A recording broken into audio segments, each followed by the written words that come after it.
Meu futuro inteiro dependia das próximas horas. Era o dia da minha primeira entrevista de verdade para uma carreira, não só mais um bico, e era a minha única chance de liberdade. Eu estava no meu quarto, ensaiando minhas respostas em frente ao espelho, quando minha irmã Lívia entrou de supetão, sem bater. "Você vai me levar no shopping lá pelas 11, ela anunciou. Não pediu.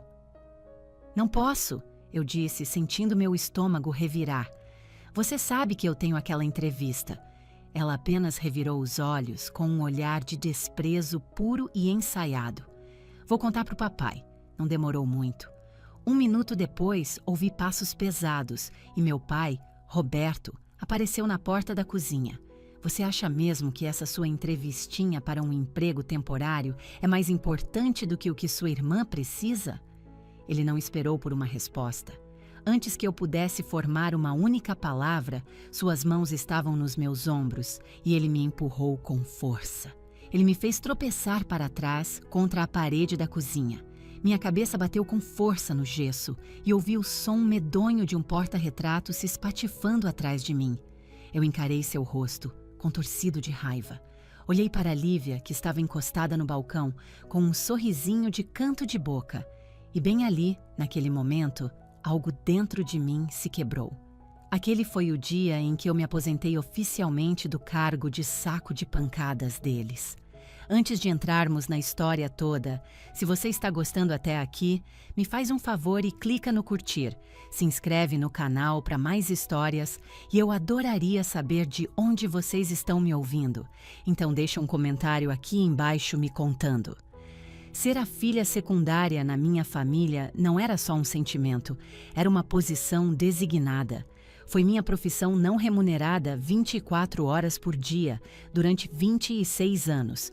A descrição do cargo era simples. Seja prestativa, fique em silêncio e, acima de tudo, seja a explicação conveniente para qualquer coisa que desse errado. O trabalho de Lívia era bem diferente. O trabalho dela era ter potencial. Minha mente é um álbum de recortes desses momentos, tantos que todos se misturam em um filme longo e monótono que fui forçada a assistir repetidamente. Lembro-me de estar no ensino médio, me matando de estudar. Eu era uma aluna de destaque. Trouxe para casa um boletim só com notas 10 e um único e solitário 9. Deixei-o no balcão da cozinha, uma oferenda silenciosa, esperando por uma migalha de reconhecimento. Naquela noite, meu pai, Roberto, finalmente o pegou. Ele deu uma olhada superficial. Um 9 em economia? "Acho que você não é tão brilhante quanto pensa", ele resmungou, deixando o boletim cair de volta no balcão. "Você levou o lixo para fora?" Eu não tinha levado. Então fui e arrastei a lixeira azul para a calçada. Mais tarde, naquela mesma noite, Lívia chegou tropeçando, quase 1 hora depois do seu horário, aos prantos. Ela tinha se dado mal na prova de química. Tinha ido mal porque preferiu ir a uma festa em vez de estudar. A raiva do meu pai evaporou instantaneamente. Minha mãe, Sara, correu para o lado dela, envolvendo-a em um abraço. "Oh, minha querida, o que foi?" Mamãe sussurrou. "Meu professor, o Sr. Harrison, ele me odeia." Lívia soluçou em seu ombro. "Ele está me sabotando para eu repetir de ano." "Nós vamos resolver isso", disse papai. Sua voz agora uma fortaleza de proteção. "Vou ligar para a escola amanhã bem cedo. Vou falar com o diretor. Não vamos deixar um velho amargurado destruir sua média." Eles passaram as 2 horas seguintes na mesa da cozinha com ela. Mamãe preparou um chocolate quente especial com chantilly. Papai redigiu um e-mail furioso e ameaçador para a administração da escola. Eu fiquei na sala de estar, a poucos metros de distância, ouvindo-os planejarem uma guerra total para defender a média medíocre da minha irmã. Meu boletim, com sua constelação de notas 10, ainda estava no balcão, sendo lentamente soterrado por uma pilha de contas e propagandas. Essa era a lei não escrita da nossa casa. Minhas conquistas eram um incômodo silencioso. Os fracassos de Lívia eram um incêndio de grandes proporções que mobilizava toda a família. Mamãe sempre teve uma maneira única de enquadrar as coisas. Você simplesmente tem um talento para atrair problemas, Clara, ela dizia com um suspiro. Ela me disse isso quando eu tinha 13 anos e Lívia, então com 11, quebrou o vaso de cristal premiado da mamãe. Lívia estava correndo pela casa como um furacão. Eu disse a ela para parar de correr. Ela me ignorou, tropeçou no tapete e derrubou o vaso da lareira. Quando mamãe entrou correndo, a primeira coisa que viu foi eu, paralisada, de pé sobre os cacos brilhantes. Lívia já estava produzindo lágrimas de crocodilo. Ela me empurrou, Lívia gritou. Eu fiquei ali, sem palavras. Eu não empurrei. Eu disse para ela ir mais devagar. O olhar da mamãe era como gelo. Ela olhou através de mim. Por quê, Clara? Por que você sempre tem que começar as coisas? Você simplesmente cria o caos por onde passa. Fui eu quem ficou de castigo por 1 mês. Lívia ganhou uma tigela de sorvete por estar tão traumatizada. Aprendi uma lição crucial naquela tarde. A verdade real era irrelevante. Minha versão dos acontecimentos não tinha valor. A história deles já estava escrita e nela eu era escalada como a vilã. Eu era a encrenqueira. A abordagem do meu pai era menos psicológica e mais direta. Você nunca vai sobreviver lá fora, ele me dizia. Ele disse isso quando falei animadamente sobre as universidades para as quais eu queria me candidatar. Isso é uma quantia ridícula de dinheiro, Clara. Qual é o objetivo final aqui? Você precisa ser prática. Vá para a faculdade aqui do bairro. Fique em casa. 2 anos depois, Lívia se candidatou a uma faculdade de design caríssima, em outro estado, uma instituição particular que custava 3 vezes mais do que as faculdades públicas que eu havia pesquisado. Temos que nutrir os sonhos dela, declarou papai, sua assinatura fluindo pelos enormes documentos do empréstimo. Ela tem um dom de verdade. Ela vai ser alguém. Lívia durou 2 semestres antes de desistir. Ela voltou para casa com o rabo entre as pernas e se mudou de volta para seu quarto de infância. Mas ninguém nunca ousou chamá-la de fracassada. A história oficial era que ela estava explorando seus caminhos. Enquanto isso, eu era quem estava verdadeiramente presa. Eu fiz o que me foi mandado. Fui para a faculdade do bairro, morei em casa. Consegui um emprego em uma lanchonete caindo aos pedaços para pagar minhas mensalidades. Depois, arrumei um segundo emprego como garçonete em uma rede de churrascarias. Eu trabalhava 40, às vezes 50 horas por semana, além de um curso completo. Eu estava vivendo no limite. Uma noite voltei para casa exausta de um turno duplo. Era quase 1 da manhã. Meus pais estavam na cozinha, outra cena familiar. Lívia estava à mesa, chorando rios de lágrimas. O que há de errado agora? Perguntei, minhas chaves batendo no balcão. Eu cheirava a café velho e cebola frita. Não é nada, querida, disse mamãe sem olhar para mim. Vá para a cama. Você está sujando o chão de lama. A gerente dela foi rude com ela. Papai interveio, com os braços cruzados sobre o peito como uma sentinela. Lívia tinha um emprego de meio período em uma loja de roupas no shopping. Ela estava lá há um total de 3 semanas. Ela é simplesmente sensível demais para o mundo do varejo. Mamãe suspirou dramaticamente. As pessoas podem ser tão cruéis. Olhei para minha irmã, soluçando porque sua chefe lhe disse para parar de mandar mensagem no celular durante o expediente. Eu tinha acabado de passar 20 minutos sendo gritada por um homem porque seu bife bem passado não estava queimado o suficiente para o seu gosto. Eu tinha limpado um banheiro público. Eu tinha raspado a gordura de 1 ano de uma coifa. Ela deveria simplesmente pedir demissão, anunciou o papai. Você não tem que aturar isso, Lívia. Nós podemos te sustentar. Fui para o meu quarto sem dizer mais uma palavra. Sentei na beirada da minha cama, ainda com meu uniforme sujo. Eu estava tão profundamente cansada que não conseguia nem reunir energia para chorar. Cada real que eu ganhava, eu guardava. Cada nota boa que eu recebia, eu guardava como minha própria vitória particular. Eu estava meticulosamente construindo uma rota de fuga. Eu estava construindo uma nova vida nas sombras profundas da minha própria casa. Eles nunca viram as candidaturas de emprego que eu enviava tarde da noite. Eles nunca viram os cursos de certificação online que eu fazia depois que todos iam dormir. Para eles, eu era apenas a Clara, o ruído de fundo, a responsável, a chata, aquela que sempre estaria lá para limpar a bagunça deles. Quando recebi o e-mail agendando esta entrevista, um choque de puro terror me atravessou. Era o primeiro emprego profissional legítimo para o qual eu já havia sido considerada. Uma vaga em uma empresa de tecnologia em crescimento, coordenadora de projetos júnior. Significava um salário de verdade. Significava plano de saúde. Significava meu próprio apartamento. Significava que eu poderia finalmente, de verdade, ir embora.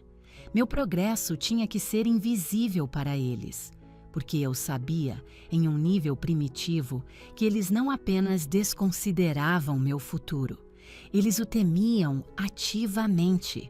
Se eu realmente tivesse sucesso, isso destruiria toda a narrativa em torno da qual eles construíram a identidade de sua família. Se eu conseguisse sair, significaria que eu não era a quebrada. Eles eram. E naquela manhã, quando Lívia exigiu uma carona para o shopping, ela não estava apenas sendo seu eu egoísta de sempre. Ela estava desempenhando seu papel. O trabalho dela era me colocar de volta no meu lugar, para me lembrar que meu futuro, minhas esperanças, minha única grande chance, nada disso era tão importante quanto o desejo dela por um novo par de botas. E quando meu pai me empurrou, ele também estava apenas fazendo o trabalho dele. O trabalho dele era garantir que eu nunca, jamais, esquecesse minha posição. O trabalho dele era me manter pequena. Isso não era apenas sobre uma entrevista. Você precisa entender o que isso significava. Não se tratava de conseguir um emprego das 9 às 5 ou um contra-cheque maior. Tratava-se de finalmente poder respirar fundo. Nos últimos 7 anos, eu estive à deriva em uma névoa de empregos sem futuro. O primeiro foi naquela lanchonete, o Cantinho do Café. Até hoje, o cheiro de café queimado e produtos de limpeza industrial pode desencadear um ataque de pânico. Aprendi a produzir um sorriso convincente quando um homem com idade para ser meu avô me dizia que eu deveria sorrir. Aprendi a dizer, sinto muito quando um cliente furioso atirava uma panqueca pela metade na parede atrás de mim. Minha família achava que era um emprego perfeito para mim. É uma renda confiável, dizia a mamãe, e você ganha torrada de graça. Meu segundo emprego foi na churrascaria Boi, na Brasa, uma rede nacional. Eu era garçonete. Tinha que usar um uniforme preto ridículo e comprar meus próprios sapatos antiderrapantes especiais, que me custaram R$ 350. Meus pés latejavam todas as noites. Eu me sentava na beirada da banheira, mergulhando-os em água quente, observando a água ficar cinza e turva com a sujeira do dia. Aprendi a carregar com maestria 4 pratos fumegantes em um braço. Aprendi a física precária de equilibrar uma bandeja carregada com 8 bebidas diferentes. Aprendi que pessoas comuns podem se tornar monstros horríveis quando estão com fome. Você é uma ótima garçonete, Clara, meu gerente me disse uma vez durante uma avaliação. Você é tão confiável. Confiável. Lá estava aquela palavra de novo. Era apenas um sinônimo para útil. Significava que eu sempre aparecia. Significava que eu nunca faltava por doença. Significava que eu concordaria em cobrir os turnos de Lívia no shopping quando ela simplesmente não aguentava. E eu fazia isso. Eu cobria seus turnos, eu atendia suas mesas, eu limpava suas bagunças e eu economizava. Cada real, cada gorjeta em dinheiro que eu ganhava ia diretamente para uma conta poupança de alto rendimento que minha família não sabia que existia. Era meu segredo sagrado, meu fundo de fuga. Enquanto eu servia cebolas empanadas gigantes e enchia copos de chá gelado, eu também estava matriculada em cursos universitários online. Eu chegava em casa por volta da meia-noite, exausta e cheirando a bife, e me forçava a abrir meu laptop. Meu quarto era minúsculo, com paredes finas como papel. Eu podia ouvir os roncos estrondosos do meu pai do outro lado do corredor. Eu podia ouvir Lívia rindo de algum programa em seu próprio laptop. Eu colocava meus fones de ouvido com cancelamento de ruído e começava a trabalhar.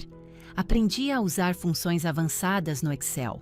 Dominei plataformas de gerenciamento de projetos como Asana e Trello. Aprendi a redigir um e-mail conciso e profissional. Essencialmente, aprendi uma língua estrangeira. A língua da sinergia, dos entregáveis e das projeções do terceiro trimestre. Parecia que eu estava desempenhando um papel em um mundo de fantasia. Eu, Clara, em um escritório de verdade. Eu, sentada na minha própria mesa.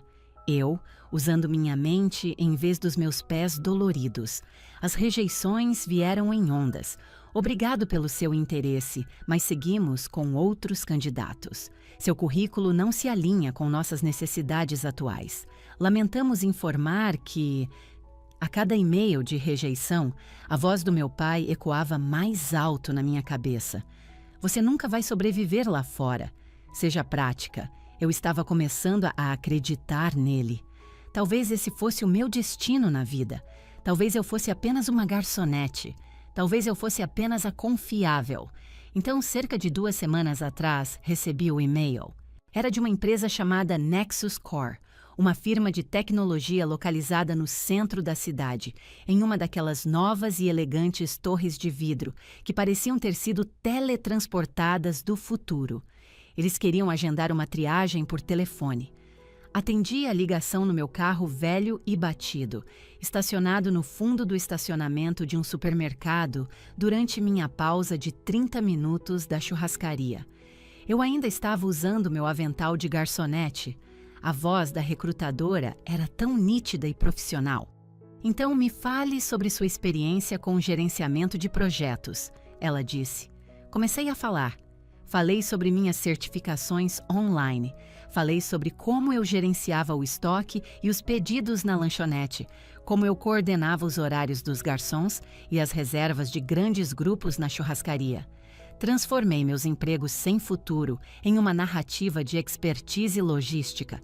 Tinha certeza de que parecia uma idiota, mas ela disse: "Isso é muito impressionante, Clara. Sua desenvoltura é precisamente o tipo de qualidade que procuramos. Você pode vir para uma entrevista presencial?" Quase deixei meu telefone cair. Marcamos a data. Isso foi há 10 dias. Por 10 dias, esta entrevista foi toda na minha razão de ser. Gastei R$ 500 que não tinha em um blazer azul marinho de um brechó. Era um bom, praticamente novo. As etiquetas ainda estavam nele. Passei horas na biblioteca pública devorando cada artigo e comunicado de imprensa que pude encontrar sobre a empresa. Eu conhecia a linha de produtos deles, eu conhecia a história do CEO deles, anotei dezenas de perguntas potenciais. Fale-me sobre você. Qual é a sua maior fraqueza? Onde você se vê em 5 anos? Ensaiei minhas respostas em frente ao espelho do banheiro. Minha maior fraqueza era que minha atenção aos detalhes às vezes me atrasava. Meu plano de 5 anos?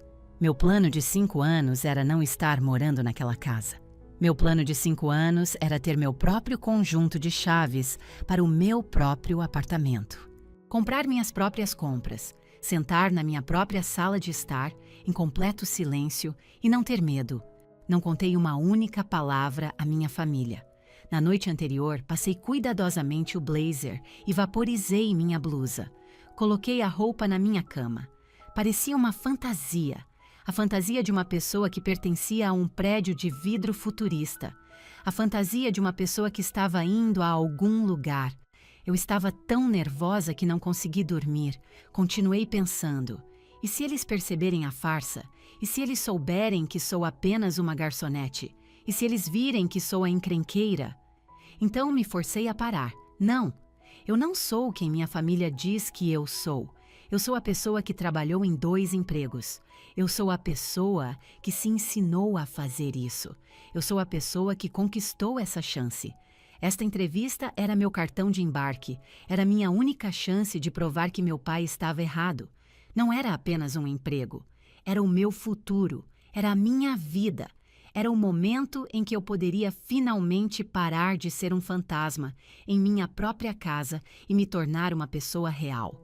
Era minha rota de fuga, e minha irmã queria que eu a cancelasse, que eu jogasse meu futuro fora, que eu trocasse minha vida pela ida dela ao shopping. O estalo do vidro atrás da minha cabeça foi tão agudo que pareceu cortar o silêncio da manhã. Por uma fração de segundo, houve silêncio absoluto. Eu estava presa contra a parede, meu ombro gritando em protesto, minha cabeça latejava. Olhei para meu pai. Seu rosto estava vermelho e ele respirava pesadamente pelo nariz. Ele parecia satisfeito, como se tivesse acabado de resolver um problema difícil. Olhei para minha mãe. Ela estava perto da torradeira com os braços cruzados, nem mesmo olhando para mim. Ela estava olhando para a parede. "Oh, Roberto", ela disse, sua voz escorrendo exaustão. "Olha só a bagunça agora." Quebrou o porta-retrato. A bagunça. Eu era a bagunça. O vidro quebrado era o problema, não o empurrão, não o homem que empurrou. Então meus olhos encontraram Lívia. Ela estava perto da ilha da cozinha, segurando um café gelado chique, e ela estava com um sorrisinho. Era um sorriso pequeno, vil e triunfante. Ela tinha vencido, ela tinha provado seu ponto, ela era mais importante. Aquele sorrisinho foi uma reação química.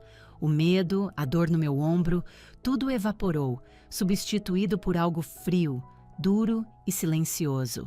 Era raiva. A raiva acumulada de 26 anos.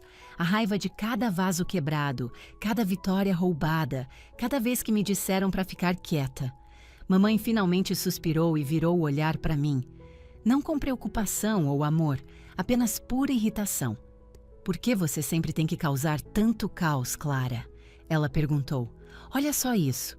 Seu pai está chateado, sua irmã está chateada. Você não pode só facilitar as coisas uma vez na vida?" Eu comecei a dizer, mas minha voz estava fraca e trêmula. "Apenas peça desculpas à sua irmã", disse mamãe, seu tom exigente. "Diga a ela que você vai levá-la. Podemos consertar a parede. Apenas faça isso parar." Olhei para a Lívia. Seu sorrisinho havia sumido, substituído por uma expressão de profundo tédio. Ela estava digitando em seu telefone, sua mente já em outro lugar. Eu me empurrei para longe da parede. Minhas pernas pareciam gelatina, mas eu as forcei a me sustentar. Fiquei o mais reta que pude. Tirei um pequeno pedaço de gesso do meu ombro. "Não", eu disse. A palavra pairou no ar e o cômodo ficou em silêncio. Os olhos da mamãe se arregalaram em descrença. "O que você acabou de dizer?" "Não", eu disse novamente, minha voz encontrando sua força. "Eu não vou pedir desculpas. E eu não vou levá-la ao shopping." Caminhei até a pequena mesa de entrada onde minhas chaves e minha bolsa estavam, junto com minhas anotações bem impressas para a entrevista. Peguei minhas chaves. O tilintar metálico pareceu o som mais alto do mundo. "Estou de saída", eu disse. "Eu tenho minha entrevista." Virei-me para a porta da frente. Meu pai se moveu com uma velocidade surpreendente, parando na minha frente para bloquear minha saída. Ele plantou uma mão no batente da porta. Ele era uma parede humana. "Você não vai a lugar nenhum", ele disse, sua voz baixa e ameaçadora. Olhei para ele. Eu tive pavor desse homem a minha vida inteira. Pavor de seu temperamento, sua decepção, suas mãos pesadas. Mas eu não tinha mais medo. Eu estava simplesmente farta. "Saia da frente, pai", eu disse. "Você acha que pode simplesmente desrespeitar sua irmã assim?" ele exigiu. "Você acha que pode me desrespeitar na minha própria casa? Você não vai para essa entrevista estúpida. Você vai ficar aqui e aprender uma lição." "Eu vou", eu disse, sustentando seu olhar, recusando-me a piscar. "Saia por essa porta e você vai se arrepender", ele ameaçou. "Se você sair por essa porta, você não é mais minha filha. Você não vai ter nada." Eu quase ri. "Nada? Eu já não tenho nada." Respirei fundo. Imaginei a torre de vidro no centro da cidade. Imaginei a recrutadora gentil no telefone. Imaginei meu próprio nome em um contrato de aluguel para o meu próprio apartamento. Eu vou sair por essa porta, eu disse, minha voz clara e firme. E não serei eu a me arrepender. Olhei-o diretamente nos olhos. Não, eu disse, vai ser você. Vi o choque se registrar em seu rosto. Ele nunca tinha ouvido esse tom de mim. Ele não reconheceu essa pessoa. Eu mal a reconhecia. Ele ficou tão atordoado que não se moveu. Mamãe ofegou. Clara, peça desculpas ao seu pai agora mesmo. Adeus, mãe, eu disse. Dei um passo para o lado e passei por ele. Meu braço roçou no dele. Ele ainda estava congelado. Agarrei a maçaneta, abri a porta e o sol forte da manhã bateu no meu rosto. Parecia surreal, como acordar de um sonho longo e sufocante. Eu estava na varanda. Clara! Meu pai rugiu de dentro da casa. Eu não olhei para trás. Desci os degraus de concreto. Caminhei pela calçada. Minhas mãos tremiam tanto que eu mal conseguia segurar meu celular. Eu estava chorando, mas não eram lágrimas de tristeza. Eram lágrimas de puro alívio. Tentei mexer no meu celular e disquei o contato da minha melhor amiga, Maia. Ela atendeu no segundo toque. Oi, Clara. E aí? Pronta para o grande dia? Eu não conseguia falar. Apenas soltei um soluço. Clara? Sua voz ficou séria instantaneamente. Clara, o que há de errado? Onde você está? Maia. Eu disse com a voz embargada. Você pode, por favor, vir me buscar? Estou a caminho, ela disse sem hesitar. Onde você está? Estou na esquina, eu disse. Eu só estou andando. Fique aí. Chego em 10 minutos. Não se mova. Desliguei o telefone e continuei andando. Não olhei para trás, para casa. Apenas mantive meus olhos fixos na esquina no final da rua. Andei por 3 quarteirões. Meu bairro, aquele em que vivi a vida toda, de repente parecia estranho. As árvores pareciam ameaçadoras, os carros muito barulhentos. Senti-me exposta, como se todos pudessem me ver. A mulher passeando com seu poodle, o carteiro em seu carro. Senti que todos eles podiam ver a marca vermelha e latejante no meu ombro. Senti que eles sabiam que eu era a garota que acabara de ser jogada contra uma parede. Cada carro que virava à esquina fazia meu coração disparar. Eu estava convencida de que meu pai estava vindo atrás de mim, que ele me agarraria e me arrastaria de volta para casa. Minhas mãos ainda tremiam. Meu blazer novo parecia torcido e errado. Meu cabelo estava uma bagunça. Finalmente cheguei à esquina da farmácia. Fiquei sob um grande carvalho, tentando parecer normal, tentando recuperar o fôlego. Vi o carro dela antes que ela me visse. O Subaru velho, mas amado, da Maia. Era antigo, confiável e seguro. Ela parou na calçada e a trava da porta do passageiro se abriu. Entrei, fechei a porta e fiquei ali, respirando. O silêncio no carro era denso. Maia não disse uma palavra. Ela apenas olhou para mim. Olhou para o meu cabelo desgrenhado, minhas mãos trêmulas. Olhou para o rasgo recente na manga do meu blazer. Ok, ela disse finalmente, sua voz perfeitamente calma. O que eles fizeram dessa vez? Eu não consegui segurar. A história toda saiu de uma vez, de forma confusa. Lívia, comecei. O shopping. Ela queria uma carona. Ok, disse Maia, seus olhos fixos em mim. Eu disse que não. Eu tenho a entrevista. Você sabe que eu tenho a entrevista. Eu sei, ela disse suavemente. Ela contou para o papai. E ele ficou tão bravo. Ele disse que minha entrevista não importava, que eu estava sendo egoísta. Fiz uma pausa, respirando de forma entrecortada. Clara, disse Maia, sua voz um pouco mais dura agora. O que ele fez? Eu não conseguia dizer as palavras. Apenas apontei para o meu ombro. Ele me empurrou. Os olhos de Maia escureceram. Eu já a tinha visto com raiva antes, mas essa era uma raiva diferente. Não era quente, era glacial. Ele me empurrou, sussurrei. Contra a parede. Eu bati a cabeça. Ele quebrou o porta-retrato da mamãe. Maia colocou o carro no ponto morto e virou-se completamente no assento para me encarar. Clara, me mostre. Eu hesitei. Não é nada, de verdade. Não é nada. Me mostre. Eu, lenta e cuidadosamente, abaixei a gola da minha blusa. A pele do meu ombro já estava de um vermelho vivo e raivoso, os primeiros sinais de um hematoma se formando. Maia olhou para aquilo por um longo e silencioso momento. Ela não disse sinto muito ou vai ficar tudo bem. Ela apenas apertou o volante com tanta força que seus nós dos dedos ficaram brancos. Ele te agrediu, ela disse. A palavra pairou no ar entre nós. Ele colocou as mãos em você e te jogou contra uma parede, porque a outra filha dele queria ir às compras. É só o jeito deles. Chorei, a desculpa patética que usei a vida inteira. Não, disse Maia, engatando a marcha novamente. Ela arrancou o carro, rápido. Não é o jeito deles. É o jeito dele, e isso é crime. Ela dirigiu por alguns minutos enquanto eu chorava baixinho em minhas mãos. Eu não sou louca, sou? Perguntei. Não, Clara, disse Maia, sua voz firme. Você não é louca. Você é a pessoa mais sã de toda aquela casa. Eles é que são doentes. Aquela única frase pareceu um bote salva-vidas. Eu não sou louca. Não posso ir para a entrevista agora, eu disse, vendo meu reflexo no espelho lateral. Meus olhos estavam vermelhos e inchados, meu rosto manchado. Olha para mim. Estou um caco.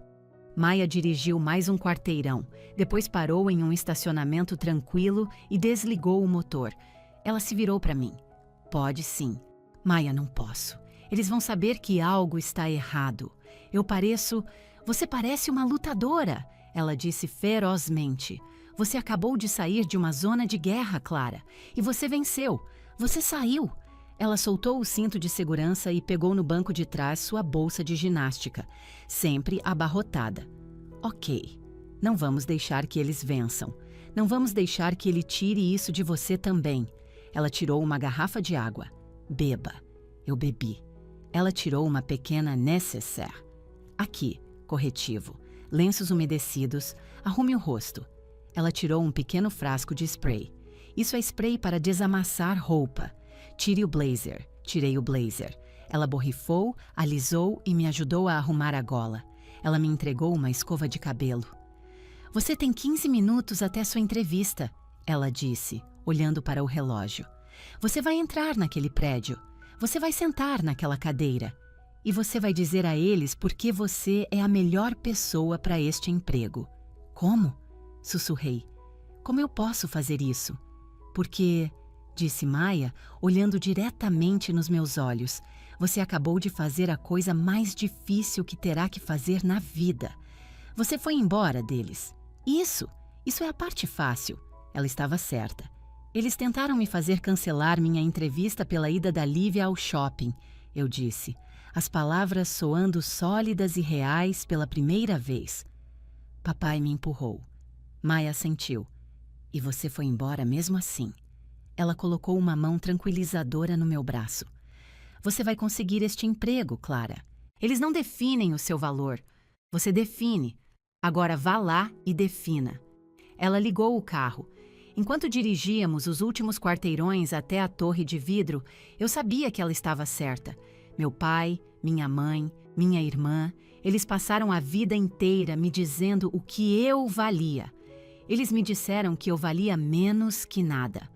Ao sair do carro, senti a dor aguda no meu ombro. Era um lembrete real. Este era o dia em que eu provaria que todos eles estavam errados. Maia não me deixou apenas na porta.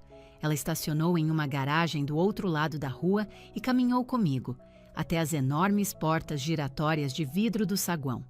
Parei na calçada e olhei para cima. O prédio era tão alto que parecia arranhar as nuvens. Era todo de vidro espelhado e aço escuro. Era limpo, era silencioso. Não consigo entrar aí, sussurrei, o velho medo voltando. Consegue sim, disse Maia ao meu lado. Olha para este lugar, Maia, é perfeito. E olha para mim. Eu me sentia um lixo. Meu ombro doía, minha cabeça latejava. e o corretivo que ela me deu já estava começando a craquelar. Eu sentia como se tivesse uma placa de neon gigante nas minhas costas que dizia lixo. Isso é tudo que eles disseram que eu nunca poderia ser, eu disse, minha voz tremendo. Isso é tudo que o papai disse que não era meu lugar. Ele está certo. Eu sou apenas uma garçonete. Eu sou a garota que ele acabou de jogar contra a parede. Maya agarrou meu braço. Bom, seu aperto firme. Ela me fez olhar para ela. Seu pai é um valentão, ela disse, sua voz baixa e intensa. Ele é um homem pequeno, patético e raivoso que acabou de perder o controle sobre você. Ele não está certo. Ele é apenas barulhento. Ela apontou para as portas de vidro. Isso não é um palácio, Clara.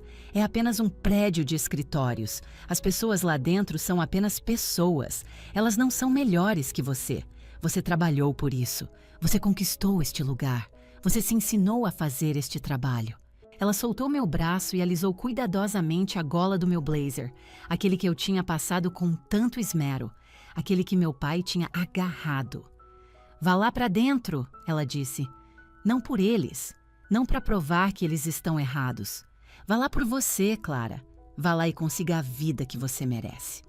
Ela me entregou sua garrafa de água. Respire, arrume sua gola mais uma vez. E vá.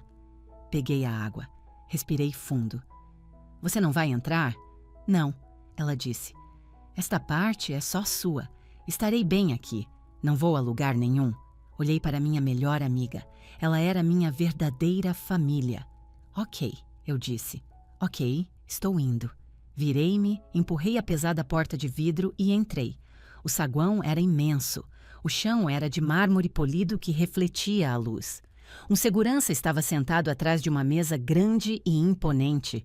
Tive certeza de que ele olharia para mim e me mandaria embora, que ele saberia que eu não pertencia àquele lugar. Estou aqui para uma entrevista, eu disse, minha voz mal um sussurro. Na Nexus Core. Sou Clara Peterson. 9º andar, ele disse, sem nem mesmo levantar os olhos do monitor. Ele apenas gesticulou em direção aos elevadores. Eu era apenas mais uma pessoa, nem especial, nem lixo, apenas normal. O elevador também era de vidro e subiu com uma velocidade silenciosa. Meu estômago despencou, não de medo, mas da velocidade. Saí no 9º andar. Era sereno. As pessoas caminhavam com propósito, mas ninguém estava correndo ou gritando como no restaurante. O carpete era grosso e cinza escuro. Uma mulher em uma recepção olhou para cima e me deu um sorriso caloroso. Posso ajudar? Sou Clara Peterson, eu disse. Tenho uma entrevista às 10 horas. Sim, Clara. Estávamos esperando por você. Sou a Sarah, ela disse com um sorriso genuíno. Eles estão terminando uma reunião. Quer se sentar? Posso te oferecer uma água ou um café? Água seria ótimo. Obrigada, eu disse. Sentei-me em uma cadeira elegante e moderna. Não era grudenta nem quebrada. Este lugar era tudo o que meus pais insistiam que eu nunca poderia ter. Era calmo, profissional e adulto. Pensei no meu pai me chamando de inútil. Pensei na minha mãe me dizendo para apenas facilitar as coisas. Pensei no sorrisinho de Lívia e pensei, eles não têm ideia. Eles nem sabem que um mundo como este existe. Meu ombro latejava, uma dor surda e persistente. Usei a dor. Deixei que ela me concentrasse. Deixei que ela me deixasse com raiva e forte. Eu não ia deixar que eles tirassem isso de mim. Clara? Um homem com uma camisa social impecável estava parado na minha frente. Sou o Daniel. Vou te entrevistar hoje junto com nossa diretora, a Jéssica. Levantei-me e apertei sua mão. Minha própria mão estava surpreendentemente firme. É um prazer conhecê-lo. Segui-o até uma sala de conferências com paredes de vidro. A entrevista não foi um interrogatório, foi uma conversa. Eles não tentaram me pegar em contradição, não levantaram a voz. Apenas me fizeram perguntas. Jéssica, a diretora, era perspicaz e direta. Vejo no seu currículo que você aprendeu SQL e nosso principal software de gerenciamento de projetos por conta própria. Por quê? Respirei fundo e decidi dizer a verdade. Porque eu era garçonete, eu disse. E eu não queria ser garçonete para sempre. Eu vi o que sua empresa estava construindo, achei brilhante e queria fazer parte disso. Então, aprendi as habilidades que sabia que precisaria para estar nesta sala. Daniel sorriu. Jéssica assentiu, anotando algo em seu bloco de notas. Eles me perguntaram sobre resolução de problemas. Conte-me sobre uma vez em que você lidou com um cliente difícil. Eu quase ri. Qual deles? Comecei a dizer, mas me contive. Quero dizer, já tive muitos. Contei a eles sobre um sábado à noite caótico na churrascaria. Um grupo enorme havia chegado. A cozinha estava irremediavelmente atrasada e os clientes estavam ficando furiosos. Então, o que você fez? Daniel perguntou. Eu disse ao meu gerente para parar de sentar clientes sem reserva por 30 minutos para dar à cozinha a chance de se recuperar, eu disse. Eu levei para o grupo, irritado, uma rodada de aperitivos de cortesia antes que eles tivessem a chance de reclamar. E então, eu simplesmente conversei com eles. Fui honesta. Eu disse a eles que a cozinha estava sobrecarregada, mas que a comida deles estava chegando. Eu os fiz se sentirem vistos e ouvidos. No final da refeição, eles me deram uma gorjeta de 25%. Jéssica olhou para Daniel. Ela resolve problemas, ela disse, como se eu não estivesse ali. Eu não sentia mais que estava mentindo ou usando uma fantasia. Eu estava apenas sendo eu mesma. E eu era boa nisso. Eu era inteligente. Eu era cheia de recursos. Todas as habilidades que desenvolvi apenas para sobreviver à minha família eram, de repente, ativos aqui. Ser capaz de ler um ambiente. Isso era inteligência emocional. Lidar com a raiva explosiva do meu pai, isso era gerenciamento de crises, conciliar 2 empregos e aulas online. Isso era gestão de tempo e iniciativa de alto nível. Os 45 minutos voaram. Bem clara, disse Jéssica, levantando-se. Esta foi uma ótima conversa. Temos mais algumas pessoas para ver, mas entraremos em contato muito em breve. Apertei a mão dela. Apertei a mão de Daniel.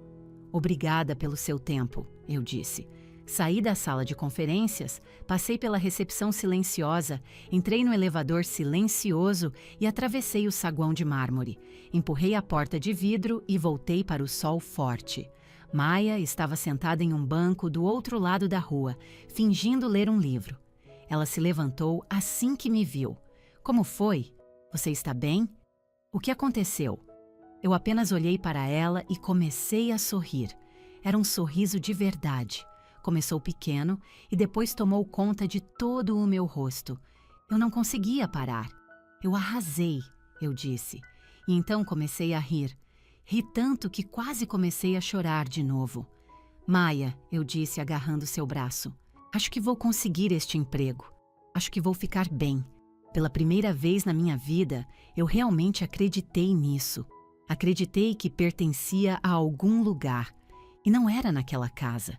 Não era com eles. Era aqui. O apartamento da Maia era meu santuário há anos.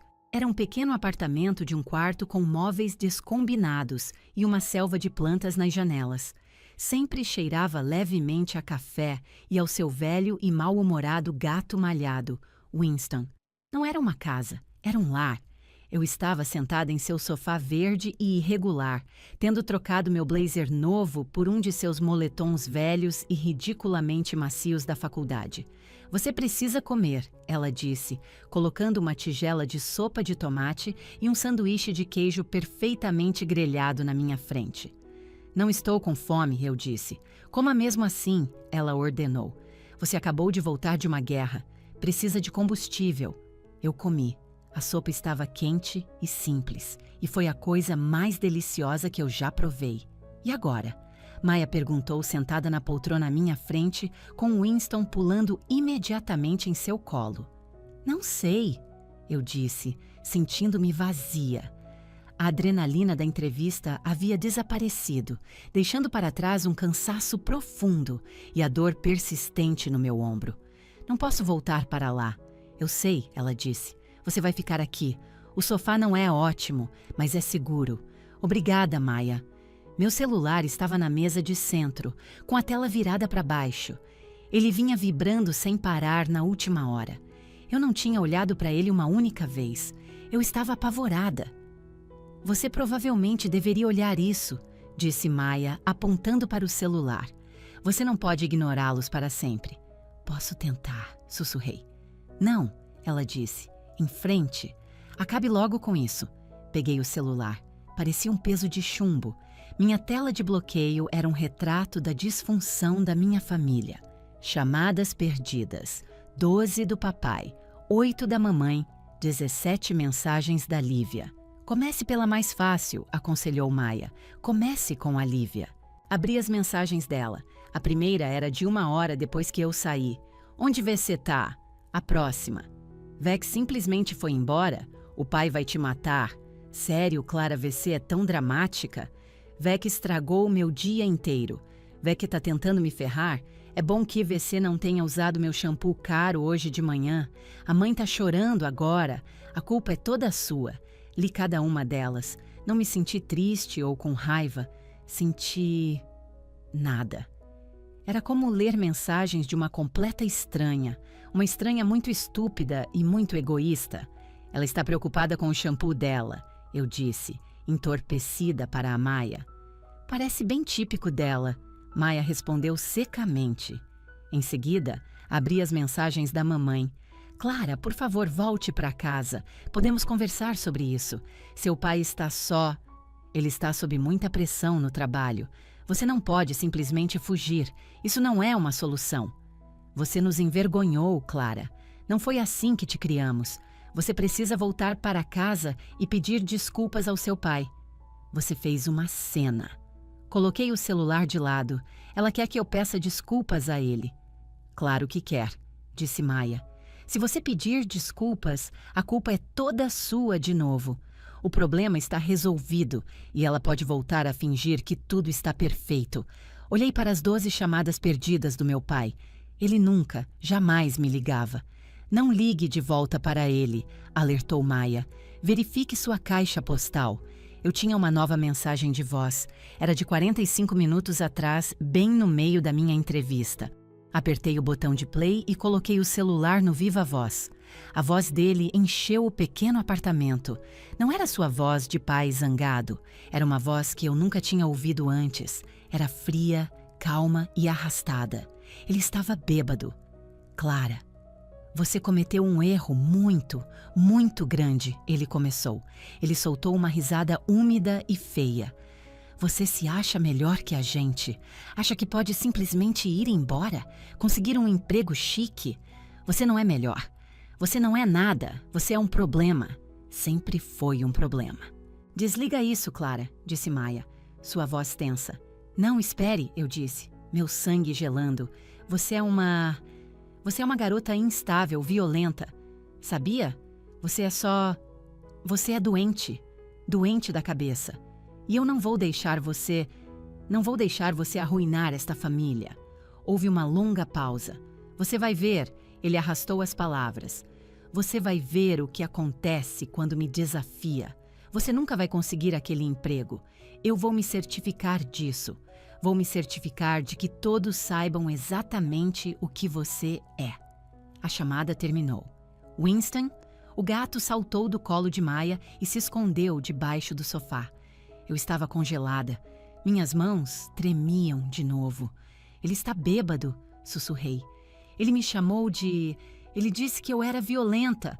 Ele está projetando, Clara, disse Maya, sua própria voz tremendo de raiva. Ele está se descrevendo. O que ele quis dizer com "eu vou me certificar disso"? Perguntei. Antes que Maya pudesse responder, meu celular vibrou na minha mão. Era uma notificação de e-mail. Era da Sarah, a recrutadora gentil da Nexus Core. O assunto dizia: acompanhamento da sua entrevista. Meu Deus, eu disse. Eles já estão me mandando e-mail? O que diz? Maya perguntou, inclinando-se para a frente. Abri o e-mail. Minha esperança brilhou por um segundo glorioso e então se extinguiu.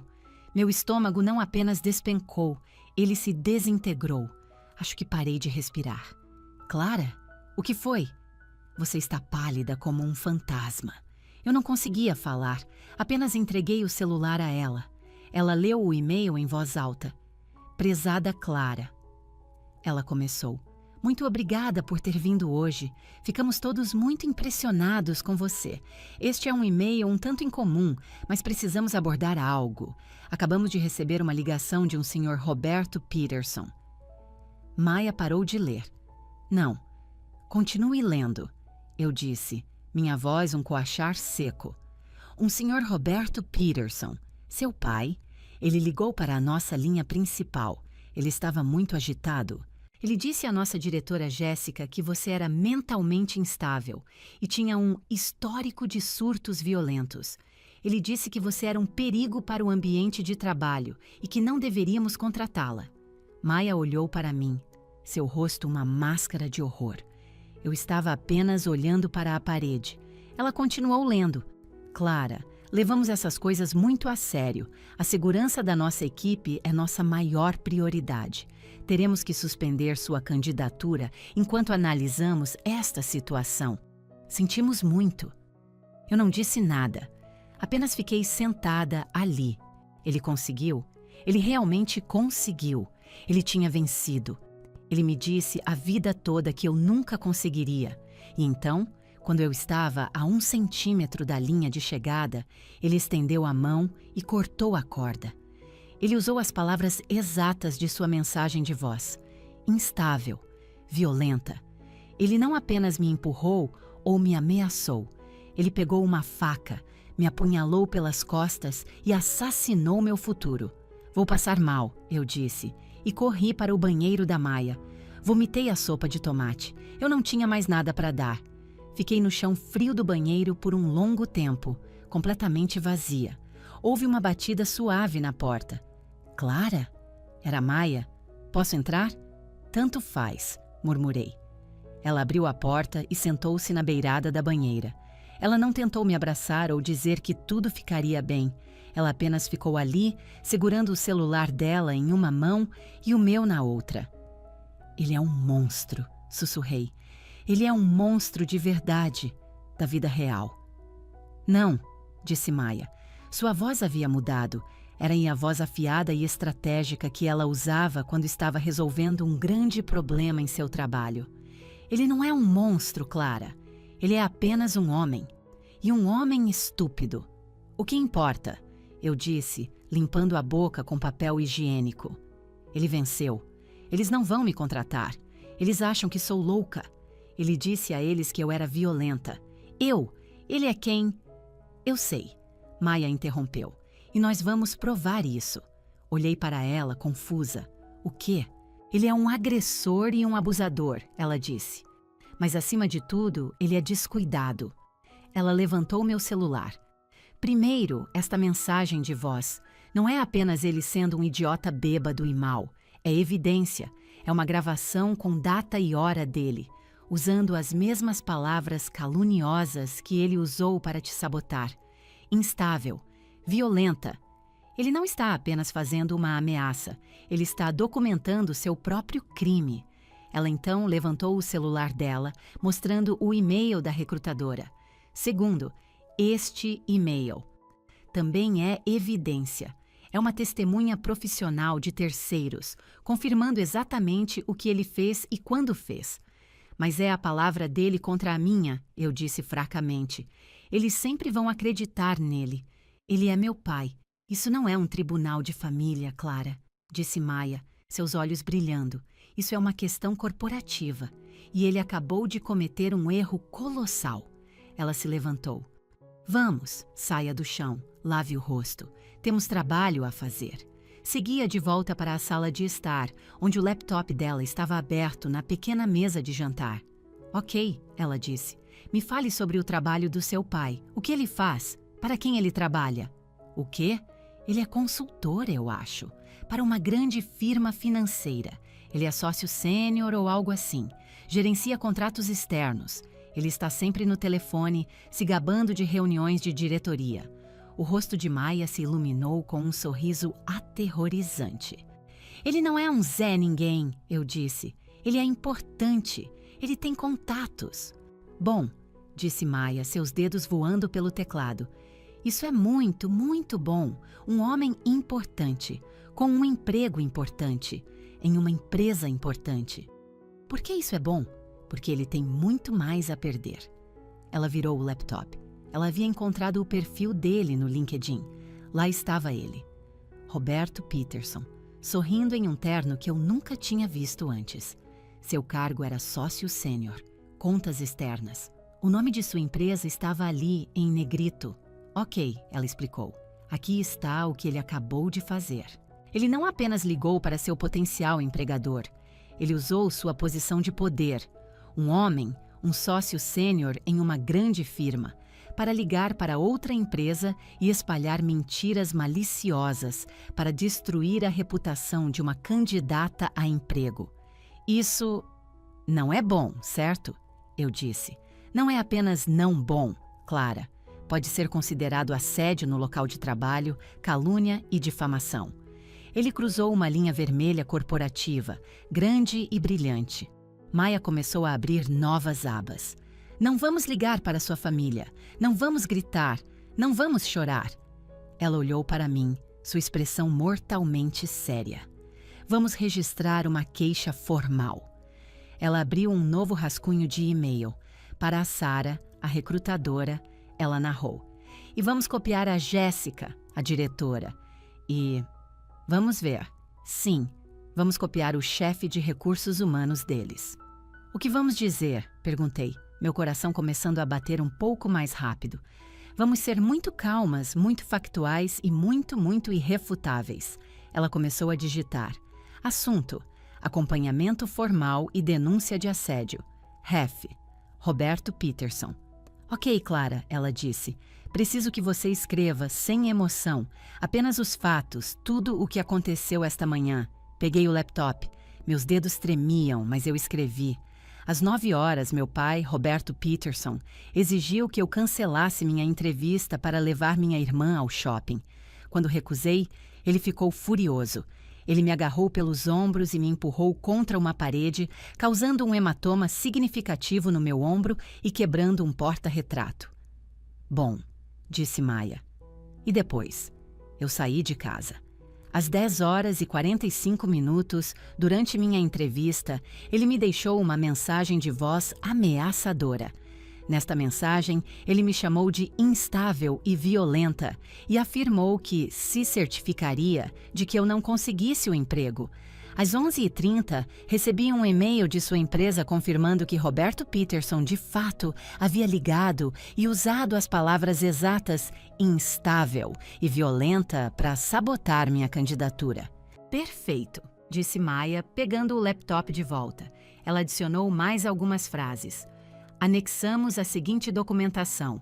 Ela digitou. 1. Uma captura de tela do e-mail da Nexus Core, confirmando a linha do tempo e os termos caluniosos usados. 2.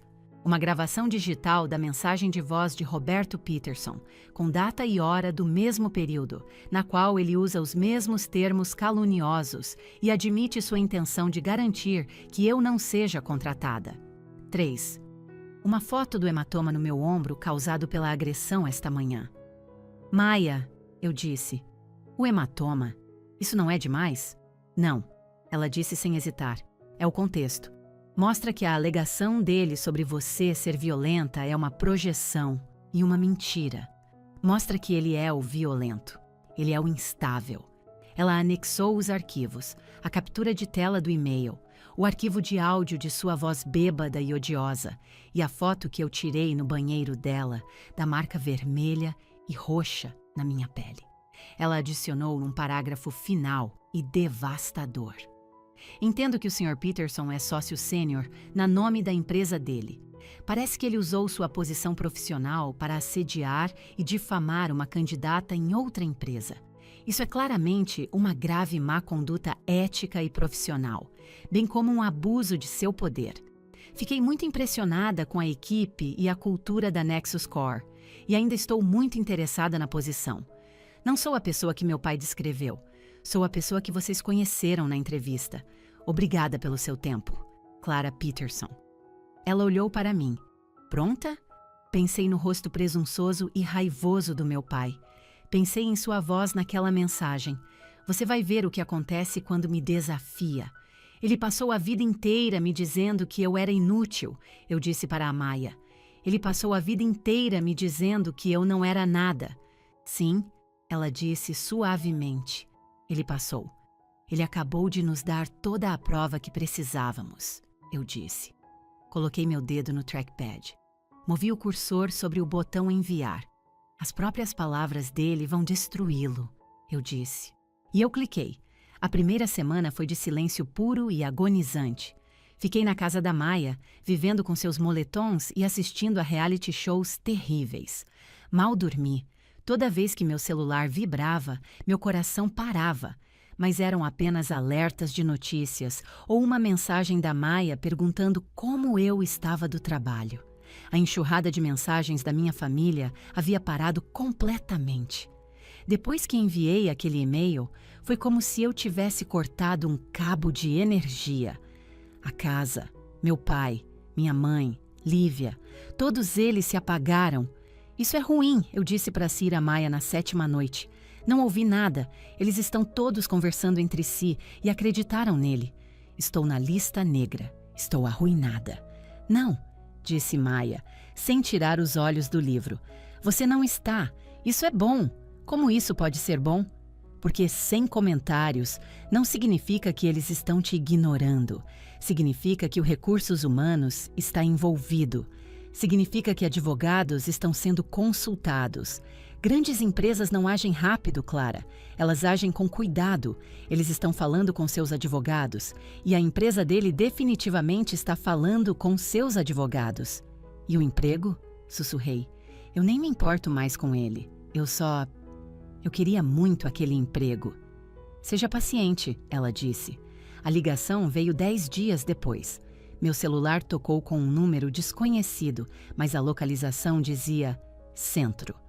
Olhei para a Maia de olhos arregalados. Ela assentiu. Coloque no viva voz. Atendi, minha mão tremendo. Alô? Oi, Clara. Aqui é a Jéssica, a diretora da sua entrevista na Nexus Core. Sua voz era calorosa, amigável. Olá, Jéssica, eu disse, tentando evitar que minha voz tremesse. Meu coração era uma britadeira contra minhas costelas. Primeiro, ela disse, quero pedir desculpas. Em nome de todos na Nexus Core, sinto muito mesmo pelo que você passou. Seu e-mail foi incrivelmente corajoso. E quero que saiba que a situação foi resolvida. Resolvida?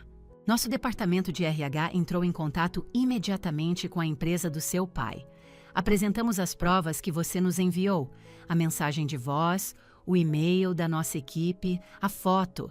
Foi tudo muito claro. Afundei no sofá. Eu não sou uma pessoa violenta, sussurrei. Nós sabemos, Clara, disse Jéssica, sua voz cheia de bondade. Você é a pessoa que conhecemos na entrevista. Você é uma jovem cheia de recursos, inteligente e profissional. E é por isso que estou ligando. Prendi a respiração. Gostaríamos de oferecer formalmente a você a posição de coordenadora júnior, com o salário inicial que discutimos. E se você estiver aberta a isso, gostaríamos de adicionar um bônus de contratação de R$25 mil. Apenas para dizer... Sentimos muito e bem-vinda à equipe. Comecei a chorar. Não consegui parar. Não eram lágrimas de tristeza. Eram... não sei o que eram. Sim, eu disse com a voz embargada. Sim, eu aceito. Obrigada. Muito obrigada. Nós é que temos sorte, Clara, disse Jéssica calorosamente. Bem-vinda à Nexus Core. Enviaremos a carta de oferta oficial agora mesmo. Desliguei o telefone. Maia e eu não gritamos nem pulamos. Nós apenas nos abraçamos.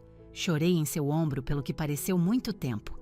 Você conseguiu, ela disse, sua voz embargada de emoção. Você saiu.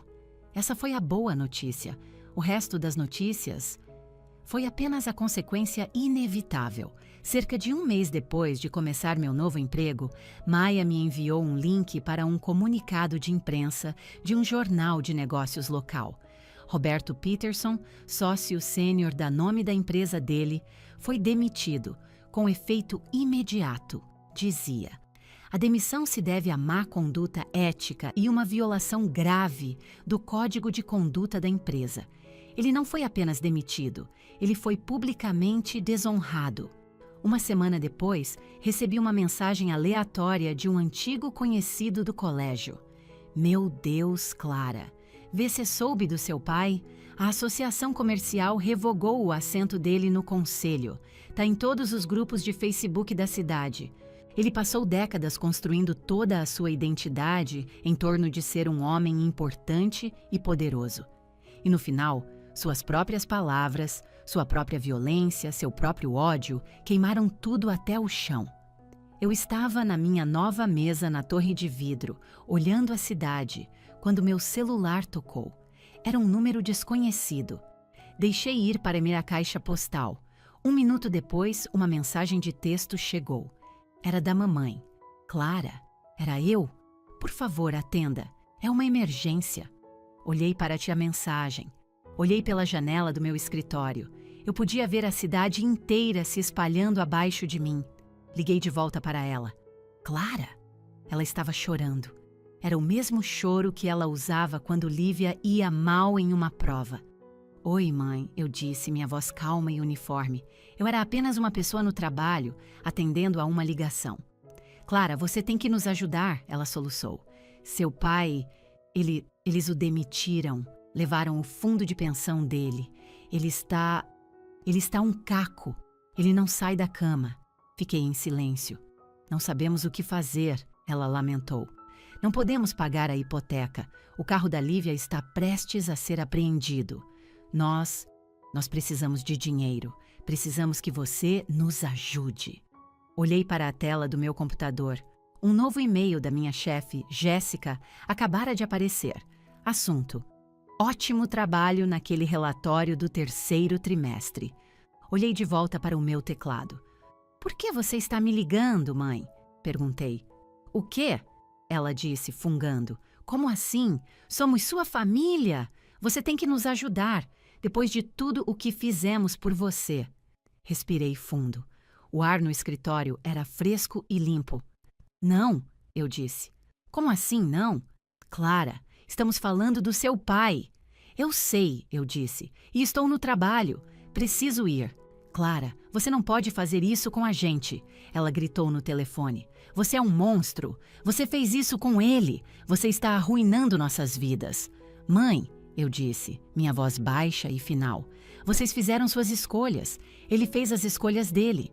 Durante toda a minha vida, você me disse que eu era o problema. Fiz uma pausa, deixando meu silêncio pairar. Então resolva o problema você mesma. Desliguei o telefone. Não bloqueei o número dela.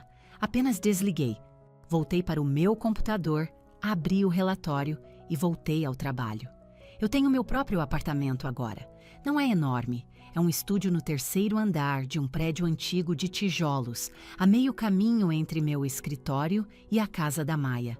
Tem uma pequena cozinha, um banheiro e um grande cômodo com um lindo e rangente piso de madeira e janelas enormes. A primeira coisa que comprei foi uma cama de verdade com um colchão de verdade. A segunda coisa que comprei foi uma cafeteira chique. A terceira coisa que comprei foi uma tranca reforçada. Eu mesma a instalei depois de assistir a um tutorial online. Quando girei aquela fechadura pela primeira vez, senti um clique correspondente no fundo do meu peito. Segurança. Meu apartamento é pequeno, mas é meu e é seguro. Tem um pequeno sofá, um tapete que encontrei em promoção e uma pequena televisão. As paredes ainda são brancas. Vou pintá-las eventualmente, mas ainda não decidi a cor. Não importa. São minhas paredes. O hematoma no meu ombro desapareceu há muito tempo. Passou de um roxo violento para um verde amarelado doentio e depois sumiu. Mas a força que deixou para trás, essa ficou. Agora acordo cedo. Muitas vezes antes do sol. Não porque tenho medo, mas porque quero. Eu me levanto. Faço café na minha própria cozinha. Não preciso ficar atenta a passos raivosos. Não preciso me preparar para um grito repentino. Eu apenas faço café. Sento-me perto da minha janela e observo a luz da manhã preencher o espaço. Meu espaço. É tão incrivelmente silencioso. Nunca fui tão feliz em toda a minha vida. Não falei com meu pai desde o dia em que ele me jogou contra a parede. Não falei com minha mãe desde o dia em que lhe disse para resolver seus próprios problemas. Lívia tentou me mandar uma mensagem no mês passado. Ei, então acho que VC tá tipo rica agora? A mãe tá me enlouquecendo. Posso ficar aí com VC? Apaguei a mensagem. Eles ainda estão todos naquela casa. Fico sabendo pela Maia que não é um lugar feliz. Papai perdeu o emprego, o status, o poder. Ele não tem nada do que se gabar e ninguém para gritar a não ser eles. Lívia perdeu sua plateia, seu motorista e sua empregada. Ela tem que viver com as 2 pessoas que ajudou a quebrar. Ouvi dizer que ela é garçonete agora, naquela velha churrascaria. Aparentemente, ela não é muito boa nisso, e mamãe perdeu seu escudo. Ela perdeu sua filha fácil, seu bode expiatório embutido. Ela é apenas uma mulher, presa em uma casa com 2 pessoas miseráveis que ela não pode mais consertar ou controlar. E eu? Eu finalmente ganhei algo. Ganhei uma vida, ganhei um futuro, ganhei uma placa em uma mesa que diz Clara Peterson. Mas principalmente, eu ganhei isso, esta manhã. Este silêncio, esta xícara de café, esta luz do sol entrando pela minha janela. Eu ganhei paz. Ganhei algo que eles nunca, jamais poderiam tocar. Eu ganhei a minha liberdade. Fim da história.